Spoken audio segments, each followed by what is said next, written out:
मतलब भाई साहब दिवाली तो छोरिया की रे, नया नई मिठाई बनानी, नई नई रंगोली बनानी, छोरा को कही है उना की दिवाली तो पाणता करनी, गाय भैंसा के मेहंदिया लगानी, हिंगना रंगना, फुंदा फुंदी बांधवा में निकली है।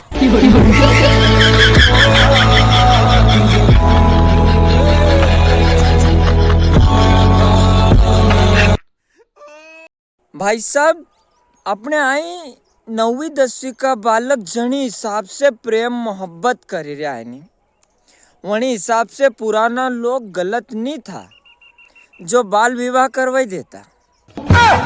ये मतलब ऐसा ऐसा सैड स्टेटस डाले, दिल दे दिया है जान तुम्हें देंगे, नहीं क्यों देंगे जान, वही गेल 14-11 के लिए जान क्यों देंगे?